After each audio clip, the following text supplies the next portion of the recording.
Dafqa imimmaanii fi dhiiga lammiilee isheetiin kan ijaarame hidhni haaromsaa guddichaa laga Abbayyaa tokkummaa uummattoota Itoophiyaa kan mirkaneesse akkasumas immoo faajjii tokkummaa Itoophiyaanotaatiin. Nagaan keenya bakka jirtan isin haa dhaqqabu kabajamtoota daawwattoota keenya kan daawwachaa jirtan qophii egereeti. Qophiin egeree keenyaa har'aa kan irratti xiyyeeffatu dhimma hidha haaromsaati. Asmoo kan argaman dargaggoota magaalaa Finfinneeti. Dargaggoonni magaalaa Finfinnee keessumattuu hidha haaromsaa guddichaa laga Abbayyaa irratti hirmaannaan isaan taasisan akkasumas immoo tokkummaa fi faajjii uummattoota Itoophiyaa kan ta'e hidhni kuni uummattoota biratti hiikkaa akkamii qaba? Dhimma jedhu irratti kan wajjin marii taasifnu ta'a. Turtiin keessan ammas nu waliin haa ta'u.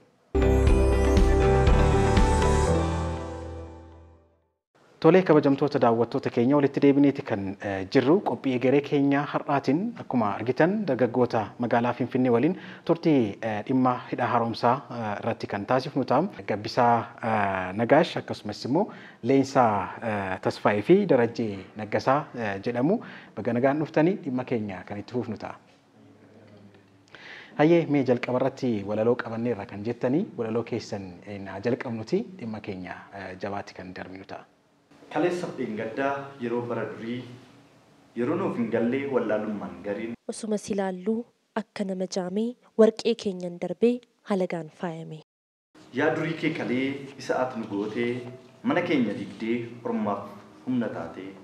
Dachee fonqolchitee mukkeen gondolchitee daagaa tatarsaaftee sulula xixiqqaa yaa'an fottoqsitee gamdal gootee ooftee allayyaa taasiftee. Albuuda biyya koof biyyoo gagabbatoo bara baraan hartee ormaaf laatte atoo. Guyyaa dhufaa darbaa dachee badduu baaftee qorqitee dirrashee alagaaf badhaafte. Osoo ilmaan biyyaa loon irraa harcaaftuu hongeen itti hammaattee ati daangaa ceetee maqaa jijjiirrattee qooqa garaa ormaa qananiiste kaaftee. Mormor jechuun hafee yookiin Abbayyaa maqichi ganamaa kan moggaasa biyyaa. Jechuun irraa hafee eenyummaa jijjiirtee naa'ila adii xiqqaa dabbaala godhattee karaa lixaa biiftuun miila fageeffattee deemte diina sooruun maqaas geeddarattee. Waggoota dheeraadhaaf mana nu onsitee bara dhufaa darban biyyoo dhukkubsitee oomishtummaa biyyaa dachaadhaan hirristee. Qirixxee mandistee gurcuu gangalchitee guuttee irra yaatee gindillaa buqqistee gudeelcha osoo hin dhiifin guurtee biyyaa baaftee.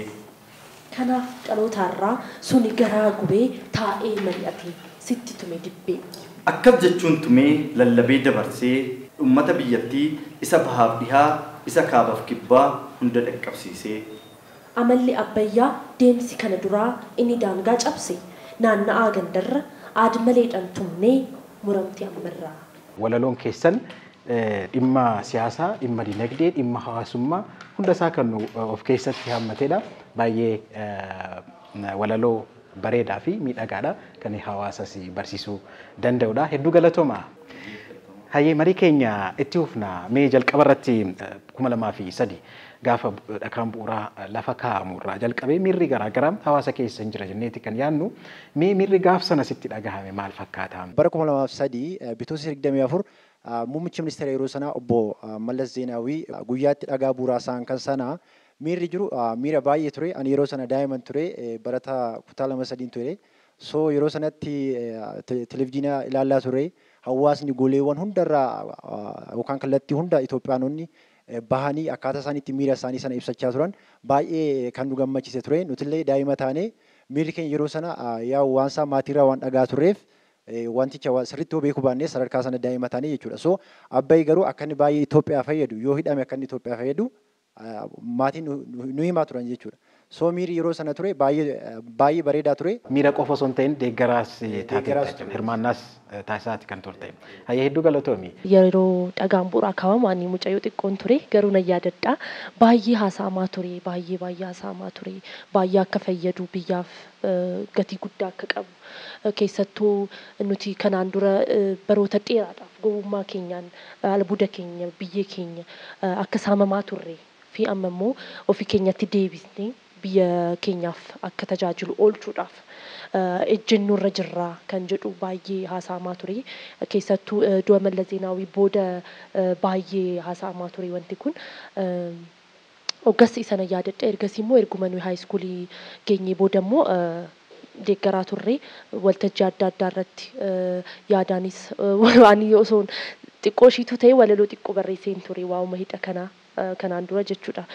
Garuu hagas mara daa'imatee maal akka ta'e faayidaan isaa hin beeku garuu ergan guddadhee sirriitti baraan dhufee jechuudha. Anis mataa kootiin parsantii amma gahee parsantii ammanaa gahee parsantii ammanaa gahee jennaan immoo ambishees taanee eeguu jalqabne jechuudha. Innaa miirri isaa baay'ee adda.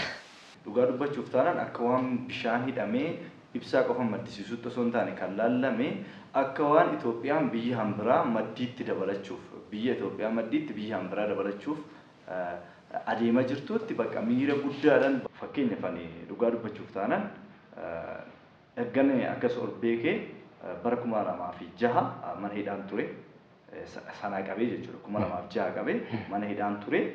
Hamma mana hidhaa ture san keessatti gumaacha koo hamma bara 2014 isaa darbee kanatti jechuudha. Hamma achi ture sana keessatti nyaata sirreeffamaa seeratiin bahu ana qofa osoo hin taane sirreeffamaa seeratiin bahutu jira. Qalmi ni jira.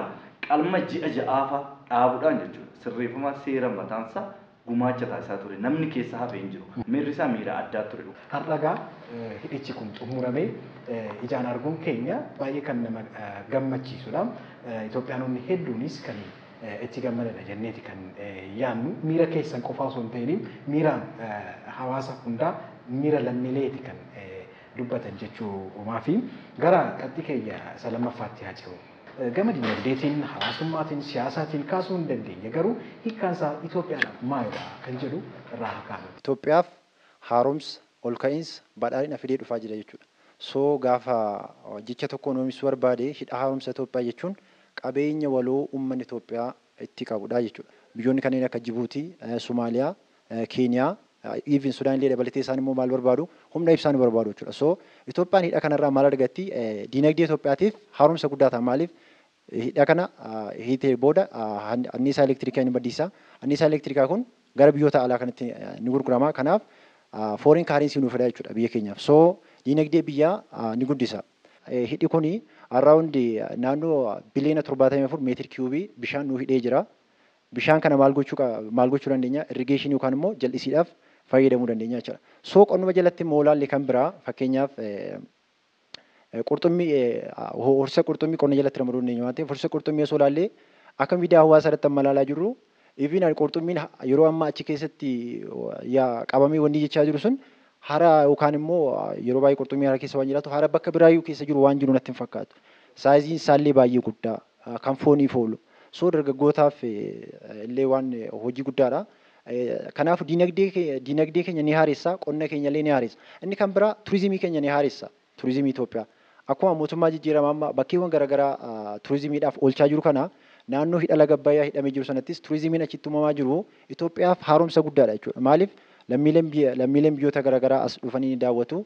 So turizimii keenya illee ni haaromsa jechuudha. So gaafa lagdi Abbayyaa Itoophiyaadhaan maalidha gaafa jedhamu qabeenya dilbii uummanni Itoophiyaa waliin qabu wantoota Itoophiyaan barbaadu hundumaaf immoo haaromsa ta'ee kan hojjechuu danda'udha. Hidhni Abbayyaa piroojektii guddaadha. Akka addunyaatti addunyaa afaan bansiisee kan hambiseedha. Yeroo baay'ee hin xumuranii rukutamaa jedhanii nu sodaachisaa turanii abaluu rukutuu fi jedhamaa ture garuu rukutamne isa jalqabanii piroojektii hammana guddaa ta'e jalqabanii xumuruun isaa mataa isaatiin akka addunyaatti biyyoota addunyaa irratti uummata addunyaa jiru irratti imeejii guddaa waa'ee Itoophiyaadhaaf qabnu mallattoo keenya ol kaasneerraa jechuudha. Imeejii keenya ol kaasneerraa jechuudha. Inni tokkoffaan isa eenyummaa keenya akka beekan goonee jirraa jechuudha. Ofitti boonneerraa jechuudha. Inni biraa immoo dinagdee biyya keenyaatiif lafee dugdaati jechuun hin danda'ama. Anniisaa elektiriikii maddisiisuunsaa, wabii nyaataa nuuf ta'uunsaa, qurxummii nuuf horsiisuu danda'uunsaa, turizimiidhaan qarshii argachuu danda'uun keenya hundi isaatu yommuu walitti ibsamu lafee dugda biyya keenyaati jedhee ibsa. Dhimma olaantummaa dharreedha akka ji'oopolitiksii naannoo kanaatti jechuudha. Karaa biraa karaa eenyummaatiin immoo kan ilaaluu dandeenyu akkuma kinoo kitaaba history keessatti Herodotus Gibxiin yookaan Egypt is gift of Nile jedhee ibsisan Itoophiyaa firree hidhi haaromsaa Itoophiyaan hidha haaromsaa firree mataasaa akka kennaate jechuun hidhi haaromsaa kun hin jiru taanaan Itoophiyaan illee hin jiraattu jedhamee akka hubatamuu qabutti hubadhaan akka godhu. Hayyee galatoomaa yaada gaggaariidha kan kaastanii yeroo walitti cuunfinee kaasnu garuu uummattoota Itoophiyaa bifaan afaaniin qabeenyaan akkasumas immoo waan biraatiin otoo addaan hin qoodinii tokko uummattoota Itoophiyaa tokko taasisuudhaan kaayyoo tokkoof akka dhaabatan piroojeektii taasisedha jechuu hin dandeenya. Kanaaf Itoophiyaan kanarraa waan baay'ee kan fayyadamtu inni kun immoo ishee qofaaf osoo hin ta'in biyyoota yaa gadiitiif illee kan baay'ee barbaachisuu fi kan faayidaa isaaniif qabu akka ta'e hayyuuwwan damichaa hedduun isaanii kan kaasanidha. Haa ta'uti garuu gara biyya keenyaatti yoo finne hidhi kun hidhamuun isaa hidhamee immoo faayidaa fi akka ooluudhaa fi dargaggoota irraa maaltu eegama? Riisarchii isaarraa qabee, sarveengii isaarraa qabee irratti hirmaachaa ture. Isa booda gaafa hidhichi sun dhagaan bu'uuraa kaa'ame irraa qabee booda immoo kallattii garaagaraatiin irratti hirmaachaa jiru jechuudha. Fakkeenya inni jalqaba fudhannee iskiilli laaborii yoo ta'in iskiillii fi aniskiilli laaborii ta'ee hojjechaa ture. Amma akka daataan agarsiisutti lammiilee naannoo 10,000 kan hidha laga Abbayyaa irratti hojjechaa jiru. Lammiilee naannoo 10,000 sana osoo ilaallee almost umurii isaanii ilaallee dargaggeessa jechuudha achi keessa kan hojjechaa jiru. Kan biraa immoo isa qofaa miti. Fakkeenyaaf Ameerikaan Siivil Soosaayitii kan jedhamu jira. Ragaa inni baasii tokko argeen ture. Naa ji'oopolitiksii naannoo sanaallee Sudaan irraa kiiloomeetira 20 qofaatti gara Itoophiyaatti kan inni seenee jiru jechuudha. So akkuma beektan immoo biyyoonni daawun istiriimii yookaan immoo biyyoonni yaa gadii maal barbaadu? Hidha sana akka inni dhumarra hin geenye waan barbaadaniif seekuriitiin naannoo sanaallee barbaachisaa jira. So dargaggeessi keenya maal ta'e raayyaa ittisa biyyaa ta'uudhaan poolisii federaalaa ta'uudhaan naannoo sana eegaa jiru jechuudha. So akkuma beekamu naannoon suni dura kaaseera naannoo gammoojjiidha. San hundumasaa dandamataniit imaanaa biyyi isaanitti kenne qabeenya waloo kana eegaa jiru. So dargaggoonni hidhi sun akka xumuramee uummanni selebireet uummanni gammachuusaa akka ibsatu akka arginu kanaaf gahee guddaa taphateera. Nutis gama keenyaan gahee keenya taphanneera jechuudha. Maaliif sooshaal awaarneesii uumuudhaan uummata keessatti. Anamma yeroo tokko sooshaal miidiyaa biyyoota daawun istiriimii keessaa biyyoota Ijipti naan ilaala. So achirratti wantoota Itoophiyaa jechuun dhugaa Itoophiyaa kana hamman beekurraa isaan hubachiisuudhaaf hamma tokko sooshaal miidiyaa irratti illee barreessaan ture jechuudha. Maaliif isaan waa'ee aganastii waan dhugaa Itoophiyaa kana maksanii barreessuu barbaadu. Nuti immoo yeroo isaan barreessan kan isaan barreessan afaan Ingiliffaatiin akkuma beekamu immoo sooshaal miidiyaa jechuun addunyaa mara irratti hin laallama. Kan isaan nuti immoo maal gochuu qabna kan isaan barreessan sanatti jala deemnee koomentii goona jechuudha. Dhugaan jiru kan kana dhugaan jiru kan kana jechuudhaan dirqama keenya yookaan immoo miira lammummaatiin hojjechaa ture yeroo sana. Tole Leensaa keessumaa immoo hidhni kun hidhamuu isaatiin dargaggoonni kaayyoo silaa hidhni haaromsaa kun itti yaadameef akka galma gahuudhaa fi dargaggoota irraa maaltu eegamaa kan jedhu irratti nuti xiyyeeffadhume. Dargaggoo jechuun wanta baay'eedhaan sooressa jechuudha. Dargaggoon yeroo qabaa, dargaggoon humna qabaa, dargaggoon yaada qabaa, dargaggoon abdii qaba. Pilaan irraa kaasee hanga hidhni kun xumuramutti humnaanis yeroodhaanis beekumsaanis gahee guddaa taphatu. Keessattuu immoo soshaalii keessatti yookiin immoo hawaasa keessatti yaadaan gahee guddaa taphatu. Warra hin beekne beeksisuudhaan kanaan duras akka inni jedhetti boondii akka bitamu kakaasuudhaan gahee guddaa taphachaa turaniiru. Ammas immoo gahee taphatanii. Amma hidhni kun kan keenya kan walii keenya jedhanii amansiisuu irratti dargaggoon gahee guddaa qaba. Kanaan boodas immoo ofii keenyaafis kakaanii immoo hojii carraa hojii bal'aatu uumamaa jira. Carraa hojii bal'aa uumamu keessattis hirmaachuudhaan biyyattiidhaaf gumaacha guddaa taasisuu keessatti gaheen dargaggootaa bal'aadha. Abdii immoo keessattuu amma dargaggoon abdii qaban. Abdii qaban san immoo uummataaf beeksisuudhaan hin raawwatu. Abdiin kutan dargaggoonni. Kanaafuu uummata kakaasuudhaan akka hojjetan jajjabeessuudhaan gahee guddaa taphatan jechuudha. Mootiveet gochuudhaan kakaasuudhaan. Waggaa 100 booda yookiin jaarraa tokkoof waggaa 30 booda adawaa lammaffaa sadarkaa keenyatti deebinee itti milkoofnedha. Kanaaf hattuu mana keessa argachuun hin danda'amu. Hattuu alaa dhufurree qabama waan ta'eef. Kanaaf nu keessa ta'anii biyyoota hidha haaromsaa kana miidhuudhaaf tattaafatan wajjin kan hojjetan yoo jiraate bakka jirrutti dargaggeessi keenya kan irraa eegamu qarshiin osoo hin gowwoomin waan abbootiin keenya kaleessa hojjechaa turanii waan yeroo keenya immoo hojjetamee xumuramee dhaloota boruutiif akkuma adawaa abbootiin keenya nu dhaalchisan immoo hidha haaromsa guddichaa dhaloota nu duuba dhaalchisnu kana. Kanaaf akka kun nu wala hin xuroofne akka nu wala hin miidhamne karaa sakuriitiitiin karaa baay'ee eegumsa cimaa ta'een bakka jiru hundatti waardiyyaa dhaabbannee fi hidha haaromsaa guddicha dafqa lammiilee Itoophiyaa hundaan biyya alaa biyya keessa odoo nafin qonnaan bula haga barataatti aarsaan hedduutti kaffalamee xumurame kana akka dhimma eeggameef galma ga'uuf eegumsa keenya akka itti fufnuun jedha. Kabajamtoota daawwattoota keenya kan daawwachaa jirtan AMN Plus irraa qophii keenya egereeti. Qophiin keenya egeree kan irratti xiyyeeffate hidha haaromsaa guddichaa laga Abbayyaa irratti yaada dargaggootaa wajjin walii qoodaati kan jirru. Ammas turtiin keessan nu waliin akka ta'u sinaaffeerra. Tole itti hufnaa. Hidhi kun erga goolabameen booda dargaggoonni maalirraa fayyadamu kan jedhutti adeemnuti. Akka ragaan amma jirutti hidhi haaromsaa kuni peeriyeerii yookaan immoo waggaadhaan around $1 billion galii biyya kanaaf ni fidaa jechuudha. So galii hamma kana biyyaaf fidee jechuun immoo dargaggoota humna oomishaa ta'an Itoophiyaa keessa jiraniif Itoophiyaan gaafa galii akka ishee argachaa deemtu carraa dargaggootaaf carraa hojii baay'ee ni uumaa jechuudha kun. Inni kan biraa fakkeenyaaf seektara turizimii keessatti ilaallee fakkeenyaaf iddoolee turizimii sanatti waan baay'eetu hojjetama jechuudha. Turistoonni biyya alaarraa ni dhufu achitti mana nyaataa hojjechuu ni danda'ama. Geejjiba hara baay'eedha kan naannoo hidha laga Abbayyaa sanarratti erga riizarvaarii isaarratti jechuudha kan uumame. So iddoo sanatti dargaggoonni gurmaa'anii hara sanarratti geejjiba hojjechuu danda'u, nyaata qopheessuudhaan hojjechuu danda'u, uffata aadaa gurguruudhaan hojjechuu danda'u. Inni kan biraa education in the advanced education in the training argachuu dandeenya jechuudha. Fakkeenyaaf dargaggeessa gaafannu hojii dhabaa qofaa miti barataanis dargaggeessa waan ta'eef jechuudha. Akkuma beekamu sirni barnootaa ammaa kuni teekinooloojii wajjin kan walitti hidhamata qabu jechuudha. So teekinooloojiin immoo maal barbaada? Anniisaa elektirikaa barbaada jechuudha. Anniisaa barbaada. Anniisaa elektrikaa kana immoo isa arganna hidha kanarraa arganna jechuudha.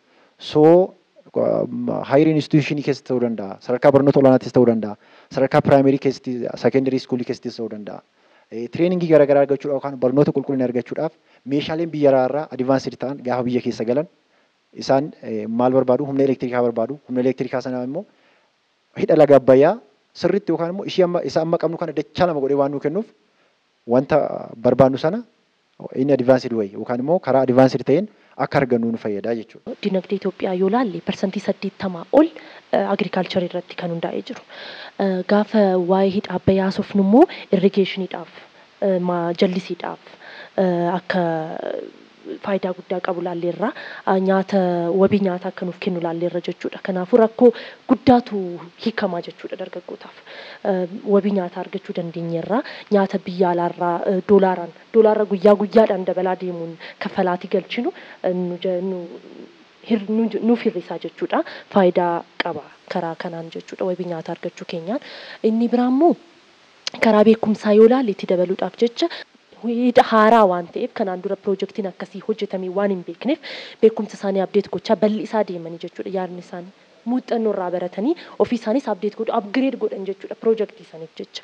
Warri kanaan dura beekumsa yookiin immoo waa'ee isaanii information qaban warri hin beeknes immoo wanta haaraa beekaatii hubachaatii deemu jechuudha. Kanaafuu carraa hojii jiru kanatti iyyuu fayyadamuudhaaf beekumsi ni barbaachisa. Beekumsa argachuu qabanii dargaggoonni beekumsa argachuudhaaf yaaluu jalqabanii ofii isaanii abdeet gochuu jalqabanii upgrade gochuu jalqabanii ofii isaanii mijeessuu jechuudha beekumsaaf beekuudhaaf fayyadamuudhaaf carraa keessatti ofii isaanii inkluud ta'uudhaaf waan tattaafataniif dargaggootaaf shaggaadha. Dargaggoonni kan barbaadan inni boqachuu harmee ofii barbaadu. Harmee gaafa jennu inni haadha kiyya fakkaatu hundisaa harmee kooti anaaf. Haawwan biyya keenya keessatti yeroo baay'ee mukeen irraa muka fayyadamanii mukeen irraa kan boba'aa fayyadamanii inni sun immoo baay'ee rakkoodha argachuuf bosona keessa deemanii funaanuu ni falaxuu waan garaagaraa godhanii muranii humnaan dhama'aniit kan fidanii sanarra haawwan keenya boqachiise jechuun ani akka dargaggoo tokkootti anas ta'ee fakkaattonni koo boqachuu harmee isaanitti warra itti quufu keessaa itti argamnaa jechuudha dargaggoonni. Kanaafuti boba'aa biyya alaarra galchinurree ni hir'isna jechuudha. Gaafa boba'aa biyya alaarra galchinu hir'isnu akkuma biyyoota guddatanii bu'uuraalee garaagaraa hojjetaman irraa fayyadamoo ta'an. Nuti har'a dargaggoodhaa borummoo abbaa maatiiti. Ilmaan keenya immoo bu'uuraalee misoomaa manneen barnoota hospitaalota garaagaraa birrii sanarra qarshii sanarra argamuun ijaaraman irraa faayidaa guddaa argannaa jechuudha. Bakki piroojeektichi itti ijaaramu naannawa gubaatti bakka sanatti lammiileen wal gahanii ijaaran suni lammiilee biyya alaa dabalatee Itoophiyaanotadha. Itoophiyaanonni amantiidhaan osoo waliin qoodiin sabaan osoo waliin qoodiin umuriidhaan osoo waliin hin daanga'in achitti wal gahee akkaataa ogummaa isaatiin humna isaatiin beekumsa isaatiin maallaqa isaatiin kan ijaaraa jiru. Kanaaf dargaggoonni waan hedduudha gama garaagaraatiin kan irraa fayyadamanii kanaaf faayidaan inni qabu faayidaa damdaneessadha jechuu hin dandeenya jechuudha. Tole kabajamtoota daawwattoota keenya itti fufna dargaggoonni har'a affeerree kuni harka isaanii duwwaa hin dhufne akkuma seensa keenya irratti walaloodhaan jalqabne kana walaloo isaaniis ammas kan itti fufan ta'a ammas turtiin keessan nu waliin akka ta'u isin affeerra. Kanaaf xiqqaa guddaan jaarsaaf dargaggeessaa ijoollee xixiqqoo gaamneef gaamarreessaa. Barataaf daldalaa qonnaan bulaaf barsiisaa loltuuf dafqaan bulaa hojjetaaf konkolaachisaa. Lammiin biyyaa martuu biyya alaaf keessaa osoo irraan dhufne kan mana sirreessaa. Garee kamuu ta'ee dorgomaan siyaasaa amantiin kamilleen dhaabbileen gargaarsaa. Osoo hin fudhatin namuurra deeggarsaa keenyumaan hidhannee abbayyaa deebistinaa. Ilaalcha kiyyummaan daabotii qabsiifnaa cichoomina keenya addunyaaf mul'isnaa. Harka wal qabannee tokko taanee kaanaa dhaloota egereef biyya guddoo kennaa. Jedhee yoos dhaloonni iyyee iyyisiisee xiiqee walitti toree hidha eegalchiise.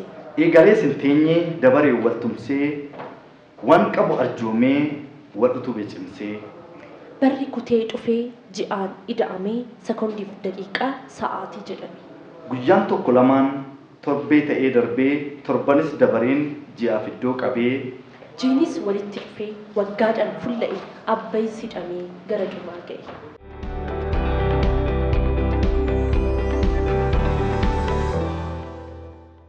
Hayyee itti fufna kabajamtoota daawwattoota keenya mee gara qabxii itti aanutti haa ceenu. Dhaloonni kun piroojeektii hidha guddichaa laga Abbayyaa irratti ijaaree milkeesseeti kan jiru.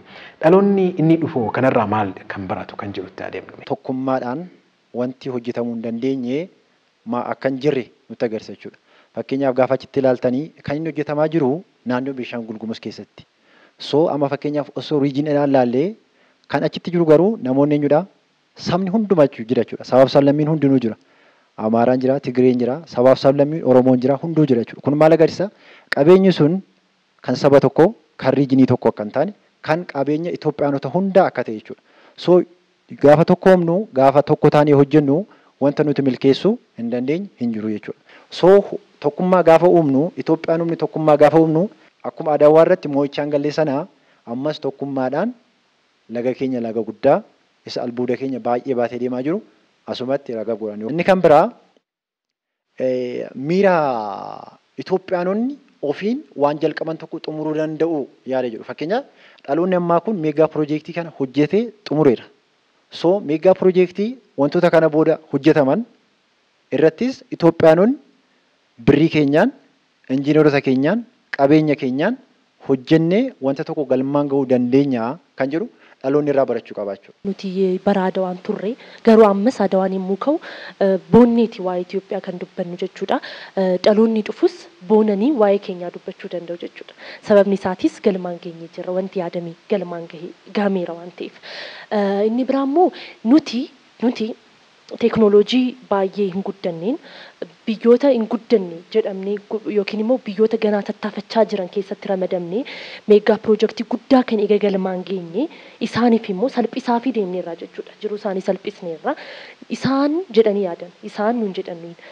Akkasitti yeroo teeknooloojiin baay'ee biyya isaanii keessatti biyya keenya keessatti hin jiraatiin meegaa piroojeektii guddaa sana galmaan ga'anii sanuu osoo addunyaa irratti akkasitti hin xumuraman maal jedhamanii eega galmaan ga'anii nuti immoo nuuf salphisaniiru. Kanaafuu maaltu nu dhibaa jedhanii yaadan. Piroojektota guguddoo akka galmaan ga'uu dandeenyu waan itti agarsiifnes isaanis wanti sodaatanii jiru jechuudha. Itti fufanii jechuudha. Bal'isanii wantoota baay'ee akka hojjechuu danda'an waan beekaniif wantoota baay'ee galmaan ga'uu danda'anii jiru. Lammiilee biyya alaa fi lammiilee Itoophiyaa saba garaagaraa irraa walitti yaa'etu hidha haaromsaa san irratti hirmaatee hojjechaa jira. Tokko aadaa hojii warri biyya alaa qaban irraa baranna. Yoo argitaniitu ta'e magaalaa Finfinnee kana keessatti kooriidarii yeroo hojjetamu sa'aatii 24 guutuusaa hojjetamaa ture. Kanaaf naannoo Abbayyaa sana irratti sa'aatii 24 guutuutu hojjetamaa ture.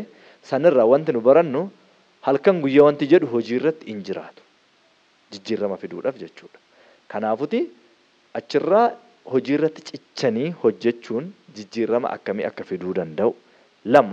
Lammaffaa immoo garaagarummaan fageenya irra teenyee akka sabaaf lammiitti wal ilaallu sun gaafa iddoo tokko teenyee hojii kana hojjennu immoo hammam wal danda'uun akka sabaaf lammii kana keessa jirurree irraa baranna. Namni waliin jibbu lammiin biyya kanaa jechuudha. Garuu alaalarraa sooshaal miidiyaa garaagaraatti irratti waa'ee jibbaa taasifama. Yeroo wal bira gahanii waliin hojjetan garuu namni waa'ee jibbaa sanuu yaadatu hin jiru waa'ee hojii sanii malee. Dhaloonni maalirraa barata yeroo jennu tokkummaa uummata kanaati. Tokkummaan uummataa yeroo kan ibsamu immoo gama garaagaraatiin ibsamuu ni danda'a. Fakkeenyaaf yeroo hidhi haaromsaa kun ijaaramu maallaqa gaafateera, tokkummaa gaafateera, humna gaafateera, beekumsa gaafateera. Kanaaf dhaloonni dhufu immoo kana barachuu ni danda'a jechuudha. Tokkummaa uummanni Itoophiyaa hidha kanarratti qabu tokkummaa agarsiise sana galmeessee kan darbudha. Seenaadha jechuudha. Lammaffaa injifannoodha akka dandeenyu. Dhaloonni kuni waan karoorfate sana bakkaan akka gahuu danda'u kan barsiisuu danda'udha. Waan baay'ee irraa barachuu ni danda'a dhaloonni dhufu jechuudha. Dhaloonni kunis waan hedduu irraa barateera. Piroojeektiiwwan kanaan ala ta'an illee milkeessuudhaa fi waan isa onnachiisuu danda'u irraa horateera jechuu ni dandeenya jechuudha. Gara xumuraatti geessaati kan jiru marii keenya. Gaggabaabsitanii akkanaa kaastan kanan barbaadu keessumattuu hidhi haaromsaa kun yeroo ijaaramu deeggarsa biyyoota alaatiin yookiin immoo maallaqa biyya alaatiin miti. Ofii keenyaatti kan ijaarree akkuma kana dura yeroo dhakaan bu'uuraa kun kaa'amu hidhi kun kan ijaaramu humna keenyaanii dandeettii keenyaanii Itoophiyaanotaan kan ijaaramu jedhameeti kan jiru akkasuma milkeessineeti kan jirru. Dargaggoonni kanarraa maal kan hubachuu danda'u keessumattuu waan keenyaan akkuma jalqabnetti hin xumurra jennee akkuma kaasni sana waan ofii keenyaa qabnuuni piroojeektii qabnu yookiin immoo hojii kaayyoo qabnu sana galmees bakkaan ga'uudhaa fi dargaggoonni maal kan irraa baratan kan jedhu kaasnume. Kana jecha tokko na yaadachiise jecha I think Barack Obamaatu jedha natti fakkaata. Yes we can jedha. Eeyyee ni dandeenya jedha. So wanti kun mentality generation ammaa keessatti kana buusee darba natti fakkaata jechuun maallaqa keenyaan dandeettii keenyaan ogummaa keenyaan wanta jalqabne tokko ni xumurraa akkuma jedhame jechuudha. Fakkeenyaaf yoo akkuma biyyoonni kaan maallaqa jechuun hin kennine isaanis garuu hidhi sun xumuramuyyuu waan itti jedhanii yaadaan turre isaan. Garuu hidhi sun xumurameera maaliin xumurame sabbatuma haadha keenya kiisii abbaa keenya barataa barsiisaa osoo hin jedhin jechuudha. Waan qaburraa namni gumaacheetu gaafa gumaachuu sana immoo gumaachi sun gumaacha xiiqiiti jechuudha. Maaliif biyyoonni kaan isin hin dandeessanii nuun jechaa jiru waan ta'eef nuti immoo gaafa wanticha gumaachinu xiiqiidhaan gumaachina jechuudha. Namni wanta sana gaafa boondii sana amma bitu yookaan birriin isa irraa fi yookaan immoo wanticha boru deebi'een fudhadhaa jedhee miti jechuudha. Wantichi hin kennamas boondiin hin kennama garuu attituudiin akkasii hawaasa keessa hin jirre wantichumti sun haa xumuramudha bakka nuun jalqabame nuun xumuramuu danda'a. So generation ammaa kunis meegaa piroojeektii kana booda dhufus haa ta'u piroojeektii qofa miti baay'ee kan nu barsiisu. Jireenya guyyaa guyyaa keenya keessatti barataa yoo ta'e barataan barumsa isaa irratti waan jalqabe tokko ofuma isaa jalqabee barumsa isaa jalqabee xumuruu akka danda'u. Deeggarsa nama kamiyyuu deeggarsa argachuu ni barbaachisa garuu dipendensiin hin barbaachisu jechuudha. Indipendenti ta'ee namni tokko waan jalqabee tokko xumuruu akka danda'u nu barsiisa. Miira Itoophiyaanotaas tokko taasiseeti kan jiru. Dhimmoota tokko nu taasisan akka kanaa irratti piroojeektoonni akkanaa ijaaramuun isaanii Itoophiyaanonni tokko akka ta'aniif gumaachi inni qabu maalidha? Hidhni kunis baruuf iftaan kan nu tajaajilu hunduma keenyadha. isa yaaduun keenya isa beekuun keenya mataa isaatiin tokkummaa keenya ni cimsa. Dhaloonni dhufus akkasumatti hunduma isaarraa'u osoo abaluu hin jedhin irraa fayyadamaa ta'uunsaa hamma dhumaatti hamma baadiyyaatti jenneerra duratti amma wabii nyaataatti jenneerra faayidaan hunduma isaatiif gahuunsaatu tokkummaa keenya ni cimsa. Kanarraan kan ka'e tokkummaan keenya ni cimsa jedhee yaada jira. Akkuma Oromoo yeroo mammaaku jirbiin wal qabatteet arbahiitii jedhu. Jirbiin kophaa isheetti wanta ittiin marasanuyyuu baachuu hin dandeessu. Garuu gaafa walitti dhufte immoo arba guddaa kana hiiti jechuudha. Kanaaf gaafa nuti tokko taane wanti nuti hin dandeenye gonkuma hin jiraatu jechuudha. Amma piroojektii Abbayyaa xumurannee irraa amma immoo piroojektii hambiraa kan lammiin biyya kanaas itti yaaduu qabu kan tokko taanee milkeeffachuuf deemnu kan galaana diimaa kaayyoo keenya isa guddaadha waan ta'eef kun immoo nurrattis ni milkaa'ee nabdadha. Annaa kanaafuu sanis yoo tokko taane ni milkeessina. Egaa kana booda biyyoo keenya hartee ormaaf geessuu nafee asumatti hidhamtee biqilchita caffee. Uummannis boqotee ciiseet bula rafee ibsaas dabareedhaan qabsiifachuun hafe. Anniisa kennitee biyyaaf laatta bu'aa hawwan boqachiiftee nuuf taata boba'aa. Bakka naaf xaabootee faalama hir'istaa qilleensa qulqulluu somba soorachiiftaa. Keessa ol deebitee jallisiidhaaf ooltaa qonna ammayyaadhaa guddina tumsitaa. Horsiisa qurxummii taata wabii nyaataa eeggattummaa hojii walakkaan hir'iftaa. Gama diinagdeetiin alargii anniisaa biyyoota ollaatiif ni kennina ibsaa. Hariiroo daldalaa alaa gara keessaa dachaadhaan dabalaa hirkattummaan bisaa. Hanqina kaarensii isa warra alaa furuuf qooda qabdaa wanta kamuu caalaa. Taatee itti fuftaa nu iftaatee falaa isa gitan qabne yoomiyyuu madaalaa. Gama siyaasatiin kan baha Afrikaa salphumaan jijjiirtee ol galchita bakkaa. Dippiloomaasii cimaa shakkiin qabni takkaa raafama siyaasaa hin sochoone bakka. Taatee itti fuftaa baruma baraanii nuti si tiksinaa sararree dhiiganii. Abbaan fedhe ka'ee daboos wal waamanii hin jiru nagaatti darbeera guyyaanii. Warra humna malee jedhee nuun dhaadatu ni faccista siichii atuu taatee loltuu. Kana booda shakkiin onnee nun dhaatu bashaq jennee rafnaa hirriibame ooftu. Galatooma. Hedduu galatooma yaada babal'aa yaada bilchaataa yaada gaggaaridha kan nu kaastanii maqaa daawwattoota keenyaatiin hedduu galatoomaadha kan jennu. Galatooma. Hayyee kabajamtoota daawwattoota keenya AMN Plus qophii garee keenya har'aatiin dhimma hidha haaromsaa irratti kan xiyyeeffannee dhimmi haaromsaa Itoophiyaa kan laga Abbayyaa irratti ijaaramee yeroo ammaa kana goolaba argate irratti xiyyeeffachuudhaan dargaggoota magaalaa Finfinnee wajjin mariin taasifnee kanumaan kan goolabnu ta'a. Qophicha waliin Anfiqaaduu Dheereessaan ture. Horaa bulaa.